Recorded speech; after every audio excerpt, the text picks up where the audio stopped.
vertikal. Jadi ada perubahan ya, elevasi gitu ya. Jadi perubahan panjang secara vertikal ya, dari atas ke bawah. Nah, itu kita sebut sebagai subsidence ya, amblesan gitu.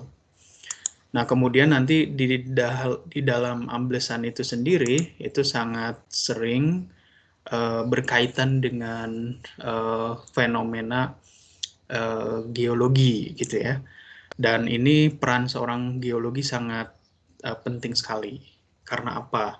Karena berkaitan dengan stratifikasi atau layer-layer yang ada di bawah permukaan. Saya akan share screen dulu ke slide-nya ya hari ini. Sudah terlihat layarnya di mahasiswa?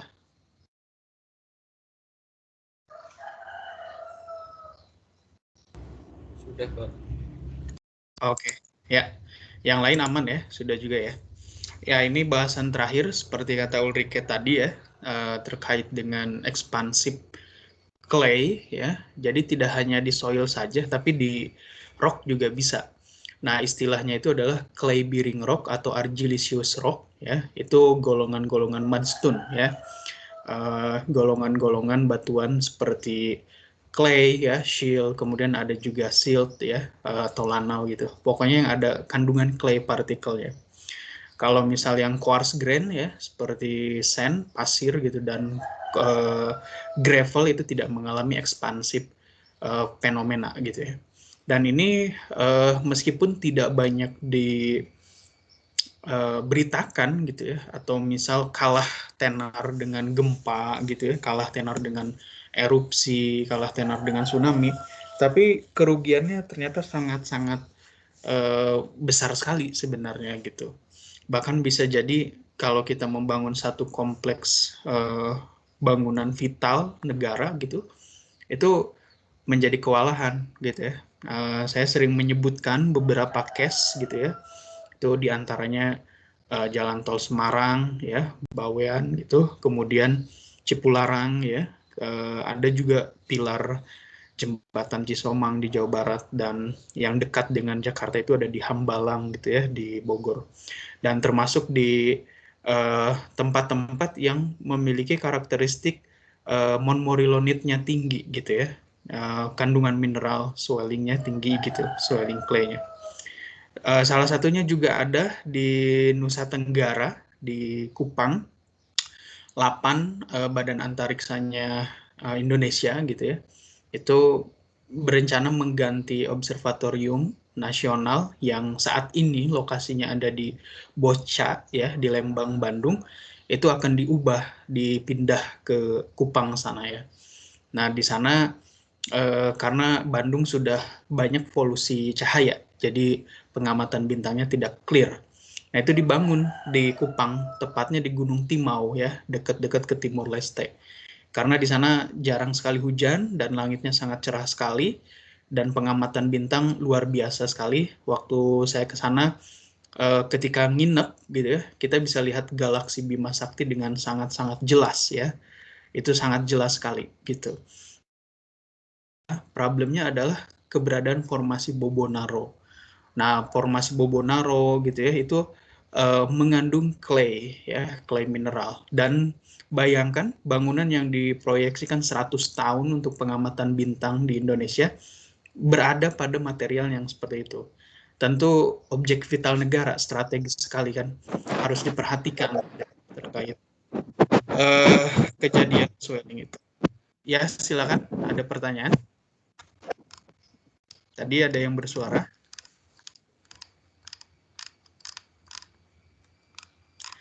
Oke, ya. Tidak ada ya? Atau ada pertanyaan dulu, silakan. Ada, Pak, izin, Pak. Ya. Saya Namanya siapa? Saya Fahri. Kalau expansive soil itu apakah selalu berkaitan dengan clay mineral, Pak? Bagaimana dengan litostatiknya gitu, Pak? Gimana? Kalau expansive soil itu apakah selalu berkaitan dengan clay mineral pada batuan gitu? Lalu kalau untuk litostatiknya itu gimana, Pak? Litostatik. Litostatik gimana? Iya, apakah mempengaruhi juga gitu dalam peristiwa expansive soil itu? Litostatik nih yang kayak gimana maksudnya? Bisa dijelaskan? Mungkin kayak tekanan yang diakibatkan oleh batuan, Pak, atau matris-matris yang ada di batuan gitu. Oke, ya. Jadi pertanyaannya mendalam ya.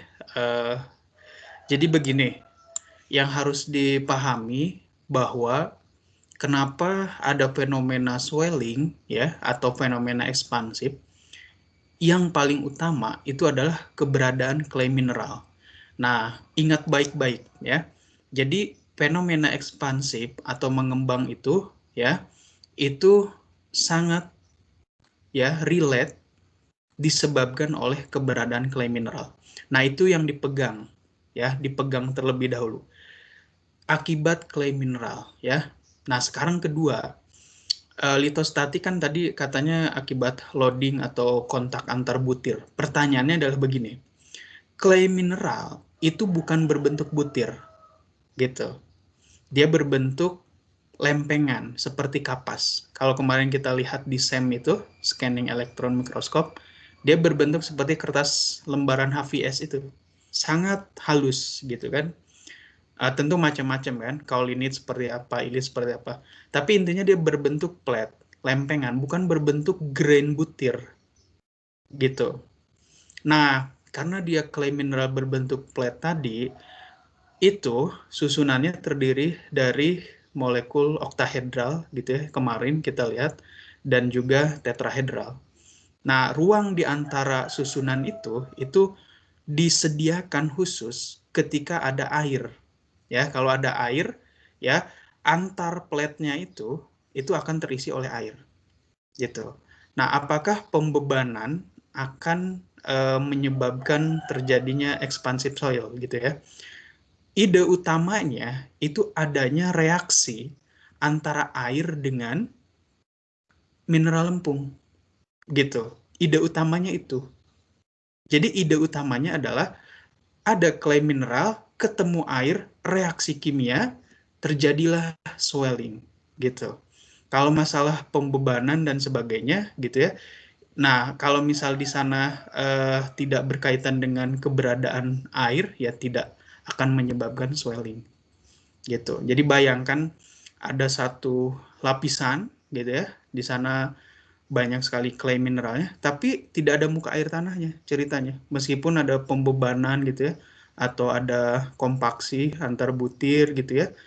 Ya kalau tidak ada air, apa yang mau direaksikan dengan clay mineralnya itu? Gitu. Nah itu. Jadi sebenarnya dua hal itu yang harus kita lihat, clay mineral dan keberadaan air. Ya, air ketemu clay mineral akan bereaksi sebagai fenomena swelling kayak gitu. Baik, terima kasih, Pak. Ya. Ada lagi pertanyaan?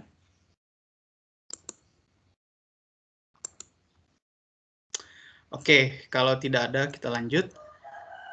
Amblesan ya atau subsidence ini banyak yang secara istilah mengatakannya memang kebanyakan disebut sebagai penurunan tanah ya atau subsidence gitu.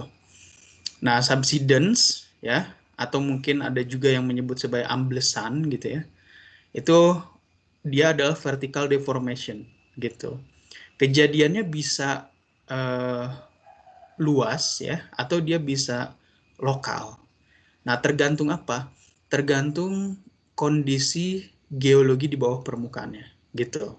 Jadi faktor geologi seperti litologi gitu ya, seperti kondisi hidrogeologi, keberadaan air atau juga struktur itu akan mempengaruhi terhadap subsidence ini. Nah, ini yang sering dikaji di dalam riset-riset ya. Kalau kalian baca jurnal-jurnal atau riset terkini tentang subsidence, itu ada banyak sekali kajiannya gitu. Kajiannya itu banyak. Subsidence yang disebabkan oleh groundwater extraction ya, pengambilan air tanah berlebih terutama di daerah perkotaan ya, seperti di Jakarta. Jakarta kan itu 10 cm 10 cm per tahun di wilayah Jakarta Utara, utaranya Jakarta, itu turun terus gitu. Dan dugaan paling kuat ya ekstraksi dari air tanah. Karena apa? Kebutuhan buat industri, ya, hotel-hotel, gedung-gedung dan sebagainya semua nyedot air gitu dari bawah permukaan. Atau akibat kompaksi alamiah gitu. Kompaksi alamiah itu biasanya terjadi di quaternary deposit, ya, endapan-endapan yang masih baru secara geologi gitu ya, umur-umur quarter gitu. Jadi dia masih mengalami kompaksi, pemadatan, loading gitu, pembebanan. Nah, kemudian eh, aktivitas penambangan, ya, bikin nambang itu kan berarti akan membuat sebuah lubang di bawah permukaan. Nah, apa yang terjadi? Berarti kan dia akan mengalami sebuah penurunan tanah di atasnya itu. Karena tidak mampu menahan itu. Gitu ya. Makanya engineering ketika membuat sebuah tunnel untuk penambangan gitu dan sebagainya, pasti ada perkuatan, ya. Ada countermeasure-nya gitu, ada strengthening dari rock mass-nya.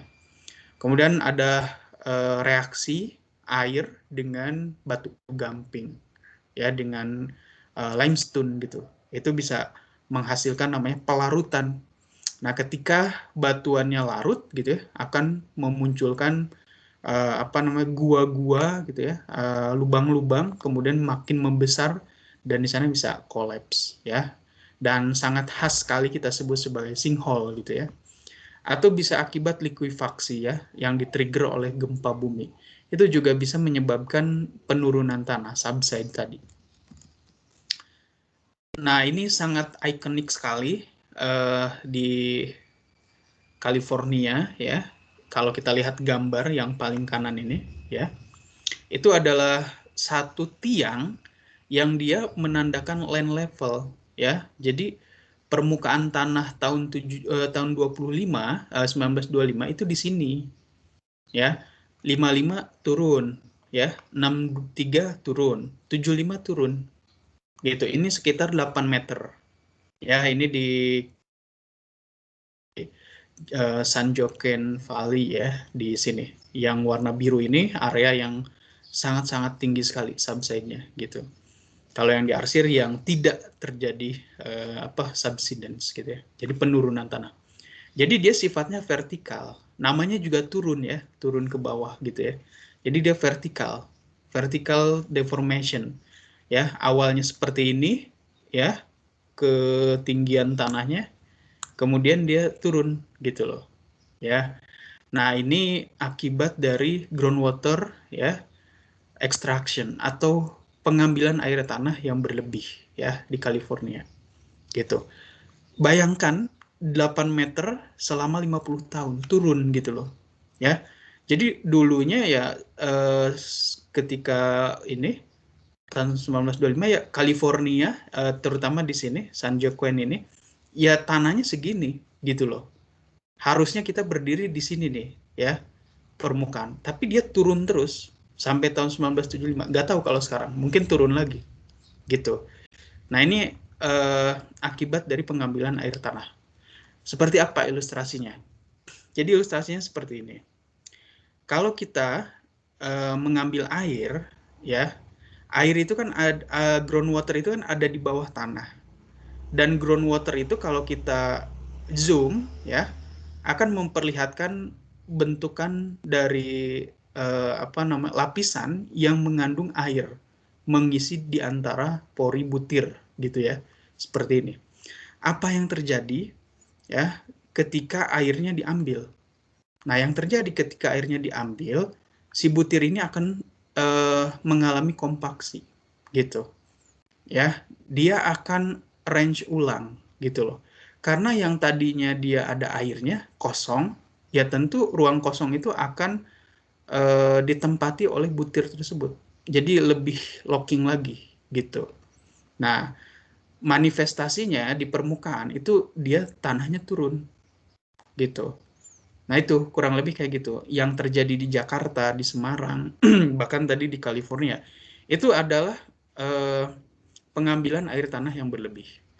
Kalau kita berbicara riset, ya tentu banyak sekali faktor-faktor yang bisa dilakukan. Mungkin di satu sisi ada researcher yang bilang ini akibat tektonik ya.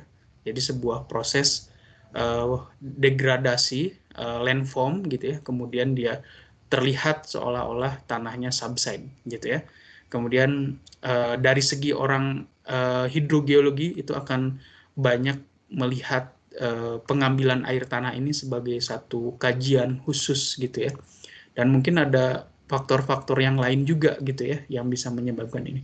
Tetapi kalau kita berbicara penyebab akibat tektonik dan sebagainya, tentu kajian-kajiannya data-data yang sifatnya geologis sekali gitu ya.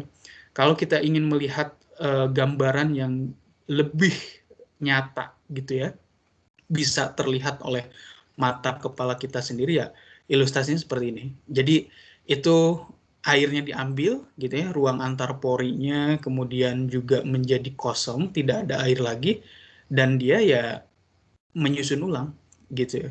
Jadi makin kompak lagi, jatuh si butir-butirnya. Nah ini akan turun gitu loh.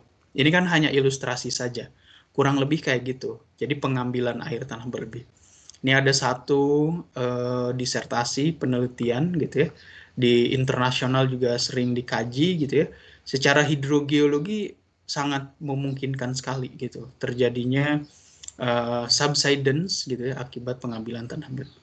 Satu peneliti dari LIPI gitu ya, itu juga mengkaji di daerah Semarang apakah betul ya penurunan tanah subsiden yang terjadi di Semarang itu akibat pengambilan air tanah gitu ya, sama seperti di Jakarta gitu atau di Bandung atau di California. Dan ada kajian-kajiannya, penelitiannya. Tadi seperti loading gitu ya, pembebanan, kompaksi alamiah, quaternary deposit itu kan masih young ya, masih muda gitu. Mereka kan perlu kompak gitu ya. Mungkin dia kompaksi alamiah gitu ya. Secara geological dia terkompaksi secara alamiah ya. Terjadi namanya disipasi, keluarnya air gitu loh ke lingkungan, ke lapisan-lapisan sekitarnya gitu ya. Jadi kemudian di sana terjadi kompaksi seperti gambar yang ini gitu. Namanya kompaksi alamiah. Jadi natural fenomena gitu. Tapi kalau man-made ya ini ya. Jadi dia diambil airnya oleh kita gitu, oleh manusia. Dan sering sekali dikatakan bahwa subsidence ini itu adalah silent disaster karena kita tidak pernah sadar secara jelas gitu ya bahwa terjadi bencana tersebut, kejadian tersebut gitu. Jadi yang kita lihat kalau gempa, tsunami gitu ya, langsung saat itu juga kita rasakan gitu loh ya. Benar-benar kita melihat dengan mata kepala kita sendiri ya, bangunan retak dan sebagainya, goncangan kita rasakan gitu kan, tsunami meluluh lantahkan dan sebagainya. Kalau ini biasanya ordenya dalam tahunan kita bisa mengamati perubahan yang terjadinya itu secara nyata ya. Ya salah satunya akan kita lihat ya, jalanan yang kita biasa lewati apakah turun gitu ya elevasinya terhadap reference rumah sekitar misal. Itu bisa jadi tanda-tanda adanya subsidence gitu ya. Jadi sekali lagi kalau kita berbicara pumping ya, jadi ekstraksi pengambilan air tanah ini sangat common sekali di wilayah yang industri gitu ya, atau banyak sekali kebutuhan air baku dari bawah tanah ya, dari sebuah zona yang dia banyak sekali air gitu, kemudian disedot gitu ya, dan menghasilkan sebuah kompaksi di sini, dan dia akan turun ya, muka air tanahnya pasti turun karena diambil airnya gitu kan, dan itu menyebabkan rearrange butirnya ini, dan kemudian akan turun gitu ya, atau subsiden. Ini salah satu research ya dari Jerman dan Badan Geologinya Indonesia tentang peta subsidence ya. Jadi di sana subsidence yang terjadi ya, warna merah ini sampai lebih dari 8 cm per tahun, termasuk yang tinggi sama seperti di utaranya Jakarta gitu ya.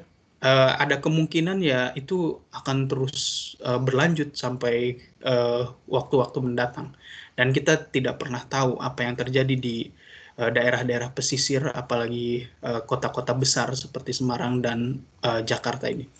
Nah ini yang hijaunya ya lebih rendah gitu ya, Kemudian di sini akan sangat berkaitan dengan stratifikasi atau lapisan-lapisan yang ada di bawahnya, gitu ya.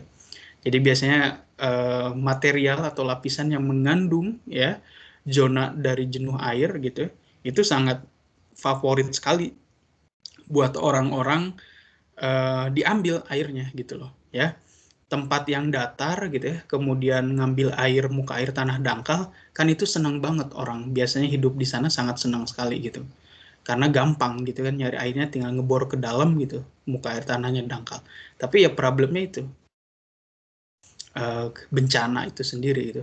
Bisa juga dipengaruhi oleh climate ya. Misal dia iklimnya sangat-sangat kering, penguapan dari air bawah tanah itu gitu ya. Jadi akan sangat kering. MAT-nya itu akan lowering, akan turun gitu. Dan ketika MAT-nya turun ya, ilustrasinya kurang lebih seperti ini, ya ininya akan terarrange ulang butirnya dan kemudian menghasilkan subsidence. Ini kalau kita lihat contoh yang terjadi di Semarang sebagai tanggal ini tahun 2007 ya. Nggak tahu kita yang kejadian saat ini. Tapi itu masih terus terjadi ya Semarang. Kalau kita lihat dari penelitiannya dari Bu Sarah di LIPI ya. Nah ini contohnya ya. Kalau kita lihat level dari tanahnya, kemudian rumahnya ya kita lihat ini barangkali adalah setengah dari temboknya ini ternyata sudah subside, sudah turun gitu ya. Kemudian gambar yang B ini juga sama. Jadi ini jalan ini ceritanya ditinggikan gitu ya. Karena ya daerah sekitar ini nih turun nih gitu ya dibandingkan dengan mungkin ini rumah sekitarnya gitu. Itu turun gitu loh. Nah, ini juga sama ya, ini ditinggikan jalannya karena sebenarnya ceritanya ini apa sih jalannya ini lebih bawah lagi, tapi karena subside dia ditinggikan.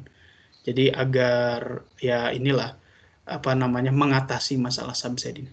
Kemudian bisa adanya banjir. Karena ketika turun daerah itu dekat sungai atau dia dekat laut, ya mau gak mau level laut dengan atau level sungai dengan level tanahnya, level tanah lebih rendah karena subside tadi. Ya makanya dia akan kejadian bencana banjir gitu ya. Nah, itu kalau kita berbicara subsidence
Halo, suara saya terdengar? Terdengar, Pak. Oke. Dengar, Pak. Ya, tadi sempat terputus ya. Iya, Pak. Kalau di mahasiswa, kata-kata terakhir dari saya apa ya tadi? Baru mau masuk sinkhole, Pak. Oke, sinkhole ya. Oke, terputus di sana ya. Berarti saya ulang dulu.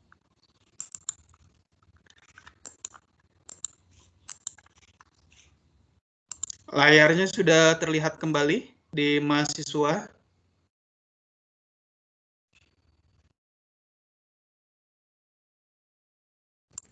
Sudah, Pak. Oke, ya, sudah ya.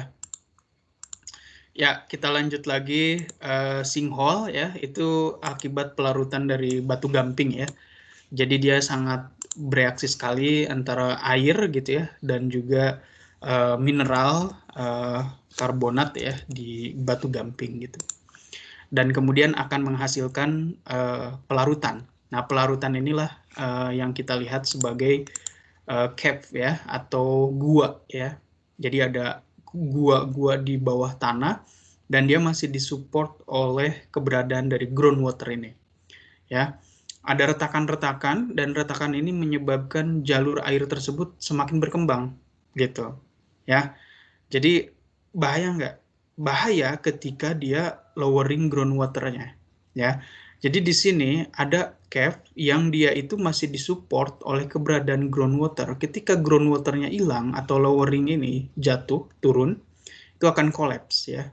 Nah, jadi dia akan membentuk sebuah sinkhole gitu dalam bentuk collapse. Atau ada akibat dia larut. Memang dia larut ya. Kemudian dia juga jatuh juga gitu ya, sama. Nah, ini tentu berbahaya kalau kita membangun satu wilayah, satu bangunan rekayasa dan kemudian ternyata di bawah tanahnya itu terjadi adanya pelarutan dari batu gamping. Dan itu yang akan menyebabkan sinkhole gitu ya, sangat berbahaya sekali. Ya, bayangkan kalau misal kita punya bangunan vital ya, observatorium tadi ternyata di bawahnya ada lapisan gamping. Nah, itu di tahap investigasi itu harus diselidiki. Jadi fungsi seorang engineering geologist dalam kaitan kegiatan rekayasa paling utama itu adalah mereka memberikan informasi ya atau kondisi geologi yang ada di tempat yang mana bangunan akan kita bangun gitu. Itu sangat penting sekali. Jadi biasanya orang geologi akan diminta untuk menarik batas gitu ya, menentukan satuan-satuan geologi yang ada gitu ya, baik di bawah maupun di permukaan secara pemetaan gitu ya. Itu karena akan berpengaruh sekali gitu. Ini kan apa namanya sangat mengerikan gitu ya. Tiba-tiba kita bangun ya di sana sebuah perumahan gitu ya. Di bawahnya ada pelarutan gitu ya. Sangat apa harus kita waspadai. Nah ini contoh beberapa gambar yang kita lihat ada di Jakarta ya. Itu bangunan ya seperti ini terendam oleh air ya. Ya karena terjadinya subsiden tadi gitu. Subsiden akibat groundwater extraction gitu ya. Kemudian bisa kejadian kalau di sana ada lahan-lahan ya, daerah-daerah rawa gitu ya, itu juga bisa terdestruction ya, bisa hancur ya, bisa rusak gitu akibat keberadaan subsiden ini. Gitu. Jadi subsiden bisa menghasilkan fenomena bahaya yang lainnya. Salah satunya yaitu banjir gitu. Dan kalau kemarin ya itu isunya memang apakah betul Jakarta ini turun akibat air tanahnya diambil gitu ya. Ya itu ranahnya sudah sangat complicated sekali gitu ya. Tapi kalau kita berbicara data ya itu memang terjadi akibat groundwater extraction kemudian subside ya 6 sampai 10 cm per tahun. Ya, ada yang bilang itu akibat adanya sea level rise. Makanya kejadian banjir di utara Jakarta gitu ya. Tapi sea level rise sebenarnya tidak besar ya dibandingkan dengan rate dari subsidence. Dia lebih rendah biasanya gitu. Nah, jadi ini menggelitik ya rasa penasaran beberapa peneliti gitu ya, apakah penyebab gitu ya terjadinya eh, banjir-banjir di wilayah utara Jakarta, subsidence atau sea level rise. Dan ini kalau lebih bagusnya kalian ya update gitu ya dengan riset-riset terkini gitu. Ada yang mengatakan sebagai sebuah kompaksi alamiah gitu, ada yang mengatakan sebagai lowering groundwater akibat ekstraksi dan sebagainya. Tentu banyak sekali kepentingan gitu ya di luar sains, di luar keilmuan yang di sana gitu kan. Apa yang terjadi ketika regulasi dibatasi terhadap pengambilan air tanah, tentu beberapa pihak akan lebih vokal lagi gitu kan, entah dia menentang dan sebagainya. Jadi sangat complicated sekali.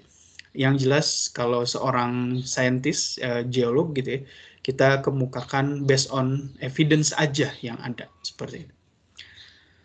Oke, another study case. Kita akan lihat ya betapa kita harus memahami proses-proses geologi ini sebagai sebuah bahaya terhadap engineering work kita gitu ya. Karena itu akan merugikan gitu ya ke depannya. Kita akan membangun apa saja gitu loh. Itu akan berada di atas tanah ya, di atas ground ya. Atau mungkin di dalam ground kalau untuk tunnel gitu. Atau menggunakan ground ya kalau kita bikin timbunan gitu ya. Nah, di sini kita perlu tahu ya kondisi bawah permukaan ya. Jadi kalau ada pertanyaan, rule of engineering geologist itu apa gitu loh. Ya. Kalau orang sipil tuh jelas gitu kan, katakan dia bikin nih bangunan ya, bikin dia kalkulasi gayanya ya, pengaruh dari apa gaya beban gedungnya berapa berapa mega newton gitu kan. Tanahnya kuat nggak jelas gitu. Tapi sebenarnya rule of engineering geologist itu apa gitu kan? Orang akan bertanya-tanya gitu kan. Seharusnya seorang geolog sangat percaya diri gitu ya ketika dilibatkan dalam proyek-proyek konstruksi gitu loh. Harus percaya diri. Beberapa saya mengalami experience ya orang-orang PLN gitu ya, orang-orang dari industri ya, dari tambang gitu ya, kemudian dari instansi dan sebagainya. Mereka sadar gitu loh bahwa betapa pentingnya kajian geologi gitu. Orang-orang sipil gitu ya berbicara terhadap gempa gitu ya, itu sangat aware sekali pentingnya seorang geologi. Yang terjadi saat ini itu adalah banyak sekali proyek-proyek yang dia itu tidak melibatkan orang geologi di sana gitu. Jadi cukup confidence dengan pengetahuan kalkulasi engineer, ya ini kita akan safe, aman gitu. Tapi apa yang terjadi? Geologi itu kan nggak kuantitatif total gitu ya. Tapi dia ada segi aspek judgement seorang geologis. Ada sebuah observasi yang sifatnya kualitatif gitu bagi seorang geolog. Makanya pelajaran utama bagi seorang geolog itu adalah deskripsi batuan. Itu senjata paling canggihnya tuh, ya. Ibarat kata itu hanya dimiliki oleh kita, gitu. Senjata utama kita, itu. Nah, itu yang akan mengiringi kita dalam menentukan layer-layer gitu ya, yang ada di bawah permukaan ini, gitu. Bisa nggak sih sebenarnya seorang engineer mengidentifikasi lapisan-lapisan yang ada di bawah permukaan? Bisa ya, pakai alat gitu kan, misal mereka alat-alat geofisik gitu. Tapi judgement, interpretasinya itu akan sulit bagi mereka karena mereka kerangkanya itu bermula dari perhitungan-perhitungan engineer gitu loh. Jadi logika-logika engineer. Tidak ada gitu loh. Pengamatan-pengamatan observasi mineral gitu ya, tekstur dan sebagainya nggak ada. Jadi sangat penting sekali. Ya, harusnya seorang geolog ketika dilibatkan dalam pekerjaan-pekerjaan ini harus confidence gitu loh.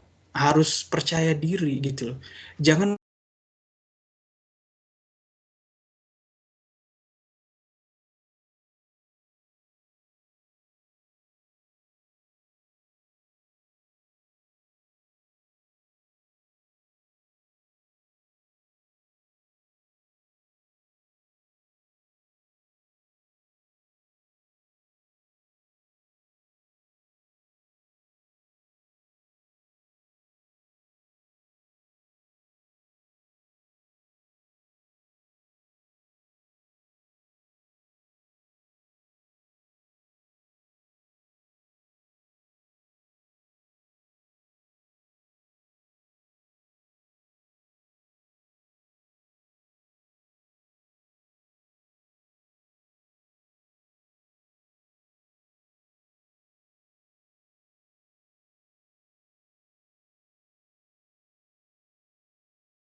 Terputus lagi ya suaranya ya?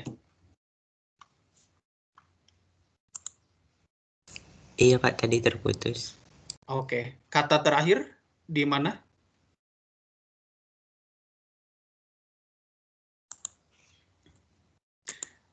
Saya udah bilang masalah ini, rule of engineering geologist tadi. Geologis harus percaya diri Pak tadi sampai situ Pak. Oke, ya good ya. Ya jadi kita harus confidence ya, berkaitan dengan study case ya. Ini ada gedung nih ya, kemudian mau dibikin parkiran, tapi di bawah tanah gitu. Nah pertanyaannya, apakah bisa tuh langsung dibangun gitu ya? Nggak semudah itu gitu ya. Kita harus tahu kondisi bawah permukaannya ya. Nah, ceritanya gedung 2, gedung 1, gedung 3 dan gedung 4 itu ada di sekitarnya propose office block ini gitu loh. Ya. Nah, kita harus tahu kondisi bawah permukaannya. Ini kan akan berkaitan dengan pondasi bangunan, gitu kan? Nah, ini orang geologi harus investigasi. Namanya pakai pemboran geoteknik, ya, pemboran geologi teknik. Kalau kita ngebor buat di industri migas ya itu untuk eksploitasi ya, gitu. Untuk air tanah ya kita ngambil airnya. Tapi kalau di geologi teknik itu kita mengambil sampelnya dalam bentuk core, di core box-nya itu.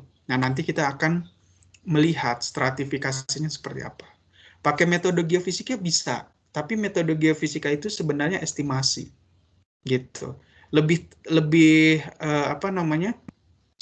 Lebih akurat itu menggunakan bor, core ya.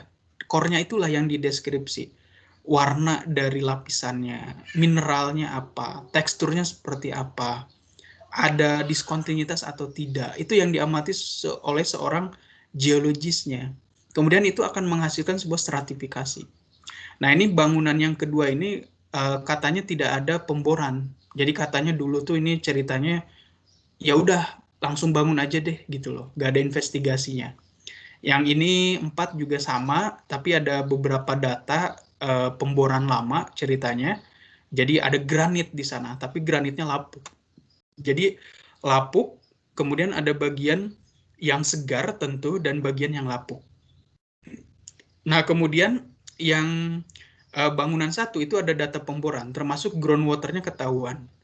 Dan di sana ada lapisan clay, sand, dan clay lagi, gitu. Ke bawahnya enggak. Nah, di lapisan ketiga itu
Ya, terputus lagi ya.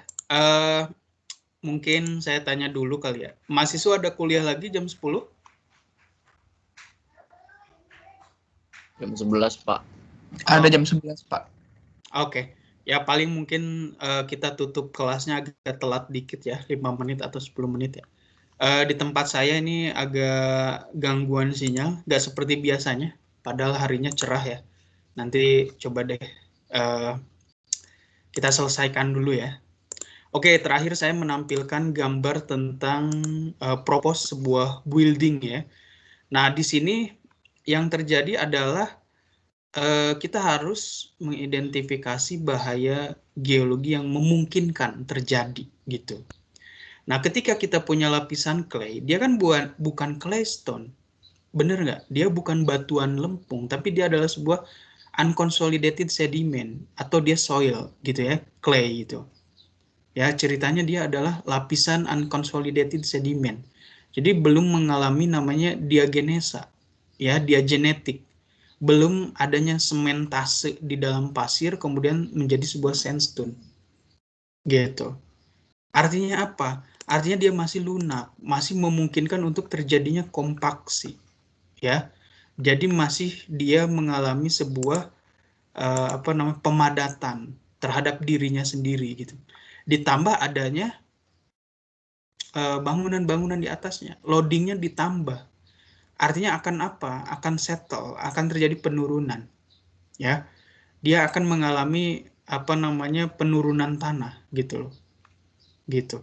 Akibat terkompaksi karena unconsolidated. Unconsolidated artinya belum terkonsolidasi dengan baik, ya. Katakanlah dia adalah sebuah endapan-endapan baru gitu, ya, holosen dan sebagainya gitu. Jadi masih terjadi proses kompaksi alamiahnya itu. Nah, ini kan akan menyebabkan bangunan ini juga akan turun gitu loh. Nah, yang parah lagi apa? Yang parah lagi itu adalah adanya granit. Oke dong, kita bangun pondasi pakai pile nih ya, tiang panjang ke bawah, itu di atas granit kokoh dong. Ya betul, kokoh. Tapi pertanyaannya di sini whether it. Granitnya lapuk gitu loh. Ya, gak ada bedanya gitu loh. Granit kalau dia emang betul keras, tapi kalau dia lapuk dia udah perilakunya mendekati tanah, mendekati juga dengan unconsolidated sediment tadi, gitu. Artinya apa? Ya bangunan ini juga bisa terjadi collapse gitu loh, karena pondasinya nggak keras di atas fresh rock granit, gitu. Nah, pengetahuan ini, imaging citra dari subsurface-nya ini, siapa sih yang bisa berperan penting di sini? Ya kalian, gitu loh.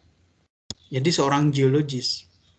Kalau saya dulu ke Kalimantan, ya, di sana ada 56 tower PLN ingin dibangun di daerah rawa, yang mereka nggak ngerti apa-apa, gitu. Butuh orang geologi untuk mengetahui kondisi bawah permukaannya seperti apa. Bayangkan beban tower berton-ton di atas rawa.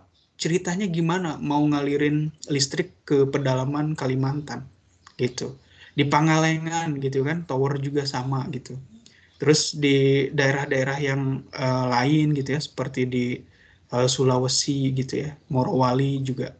Ya bangunan industri nikel gitu, smelter buat mengolah dari aterit gitu dan sebagainya. Itu bangunan-bangunan industri gitu ya, di pinggir pantai lagi kan. Fenomena-fenomena seperti keberadaan sesar, gempa, likuifaksi, sedimen-sedimen yang belum unconsolidated, groundwater table yang dangkal gitu loh. Nanti ada gempa dia bisa collapse lagi gitu loh. Nah, butuh sekali orang-orang geologi gitu untuk mengidentifikasi batuannya. Tidak hanya di subsurface. Kalau kita berbicara jalan ya berarti lereng jalannya apa sih batunya kayak gitu kan. Ini sebagai satu contoh aja. Karena ini kan hal-hal yang siapa sih gitu loh yang bisa menarik batas ini gitu loh. Siapa yang bisa menarik batas fresh dengan weather ini gitu loh. Ya kita gitu loh. Sebagai seorang geolog, kita harus menginterpretasikan ini gitu loh. Dan memang tanggung jawabnya besar gitu kan. Interpretasi itu ya harus berdasarkan data yang ada gitu ya. dan sebaik mungkin gitu ya, itu harus kita lakukan gitu ya, tarikan-tarikan tersebut gitu ya, di mana kita harus memasang pondasi pile ya, pondasi dalam ini gitu kan. Kemudian apa yang terjadi dengan basement ini ketika dia nanti digali, diekskavasi gitu kan. Airnya kan nanti akan pindah ke sini, groundwaternya dia akan pindah ke sini, akan tidak stabil, terjadi longsor di sini gitu kan. Belum di bawahnya apa? Parahnya lagi ceritanya kota itu mau dibikin tunnel di bawahnya, gitu loh. Dibikin tunnel gitu ya. Ini kan kosong gitu loh. Ya nanti tambah turun lagi, ya bangunan banyak gitu. Jadi problematik sekali, sangat kompleks sekali ya. Ini sebagai contoh kasus di kota metropolitan gitu ya, sangat bahaya lah ya. Jadi potensi ini kan sebenarnya proses-proses geologi kan, kompaksi tadi kan dari unconsolidated sediment, weathering, itu kan proses-proses alamiah, benar nggak? Tapi apa yang terjadi ketika ada manusia dan infrastruktur, itu akan menjadi sebuah bahaya.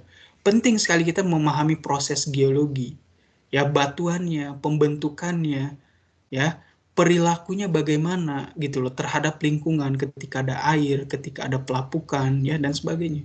Gitu. Sangat-sangat penting sekali. Oke, itu bahasan materi kita hari ini. Kalau ada pertanyaan silahkan di email aja. Pesan yang masuk ke saya ya suatu saat akan saya balas gitu ya. Jadi ditunggu aja. Kalau belum dibalas-balas ya sampai 1 bulan ya silahkan di email lagi aja. Ada info penting ya. Info pentingnya itu adalah begini. Ini surat dari UP bahwa ternyata ya itu harus diubah kembali basis assessment-nya. Kalau yang kemarin di RPS, kalian sudah tahu ada tugas 1, 2, 3, kuis 1, 2, ya, kemudian ada UTS dan UAS, dan satunya praktikum. Tapi ternyata itu kita harus ada evaluasi dari dikti ceritanya, gitu ya. Jadi partisipatif, hasil proyek, dan juga kognitif, dan itu akan di-arrange ulang, gitu ya.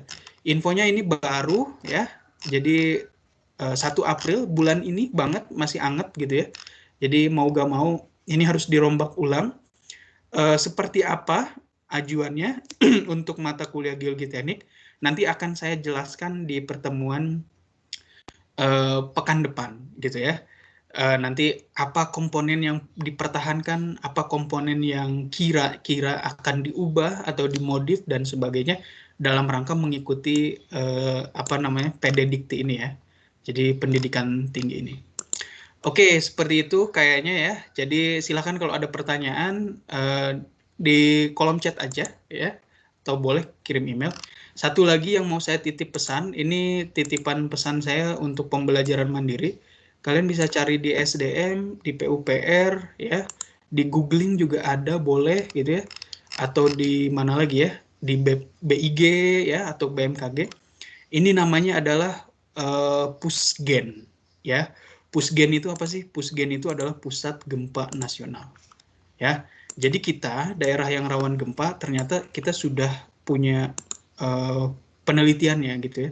Ahli-ahlinya banyak sekali dan bersatu di dalam satu pusat namanya Pusat Gempa Nasional ya. Ini bukan yang menyebabkan gempa tapi yang menstudi gempa ya, Pusat Studi Gempa. Ini dari PUPR, Ristek Dikti, SDM. Kemudian ada Kementerian Perhubungan, ya, BNPB, BMKG, LIPI, Badan Informasi Geospasial, ITB, UI, ya, UGM. Kemudian ada kampus-kampus yang lain, Undip, gitu ya. Kemudian ada ikatan-ikatan ahli bencana, gitu ya, dan ada USGS, gitu ya, banyak sekali. Nah ini peta sumber dan bahaya gempa. Kalian silakan ya, pembelajaran mandirinya baca-baca ini. Pimpinannya Pak Masyur Irsyam dari ITB, Profesor Sipil, ya. Ini ada Pak Bas ini Menteri PUPR ya, dan backgroundnya seorang geolog gitu ya. Jadi aspek-aspek pembangunan saat ini juga banyak sekali perhatikan aspek geologinya, gitu ya, Pak Basuki. Nah ini nanti di sini akan ada namanya peak ground acceleration gitu ya, percepatan tanah puncak. Itu akan sangat berkaitan sekali tentang bagaimana kita gitu ya melakukan disaster risk reduction. Jadi pengurangan resiko bencana terhadap gempa gitu ya. Jadi beberapa wilayah di Indonesia sudah dikaji, ahlinya ada banyak ya. Ahlinya ada banyak sekali. Kalau kita lihat ternyata para doktoran semua, para profesor semua bersatu gitu ya di dalam melakukan studi atau kajian tentang gempa bumi. Nah, ini pionir dari kegempaan dari geolog itu Pak Dani Hilman dari LIPI, kemudian ada Pak Mino, Pak Benyamin Sapii dan lain-lain. Ada kelompok geodesinya dipimpin oleh Pak Irwan Melano dari ITB juga. Kemudian ada dari seismologi ya, kegempaan, kemudian fenomena-fenomena gelombang gitu ya akibat gempa oleh Prof. Sri Widiantoro gitu ya. Nah, ini dikaji gitu ya. Nah, ini semua gitu ya, dia berkaitan dengan tektonik Indonesia gitu ya, kemudian juga kegempaan ya, bagaimana mengidentifikasi gempa gitu ya. Kemudian juga dari data-data persamaan matematis gitu kan. Kemudian dari data-data geodetik gitu ya dan sebagainya. Nah, silahkan kalian bisa pelajari gitu ya, banyak sekali 400 halaman ya. Ini silahkan sepuasnya dibaca ya. Sebagai bagian dari kegiatan belajar mandiri ya. Nah, ini gambar-gambarnya sangat familiar sekali ya bagi seorang geolog gitu ya. Mungkin di bagian rumusnya aja ya. Karena melibatkan orang-orang fisika juga ya di sana. Ada persamaan atenuasi, amplifikasi gitu ya terkait gempa. Jadi kalau mau belajar gempa dalam waktu singkat, ya kalian baca aja buku ini, Peta Sumber dan Bahaya Gempa. Dan kita mengambil studinya di Indonesia gitu loh, negara kita sendiri gitu. Ya, ini sebagai bagian dari edukasi kebencanaan ya gempa. Dari gempa nanti kan bisa men-trigger tsunami, likuifaksi. Jadi ini yang paling tenar gitu kan bencananya. Oke, selamat pagi semuanya. Wassalamualaikum warahmatullahi wabarakatuh. Waalaikumsalam warahmatullahi wabarakatuh. Terima kasih, Pak.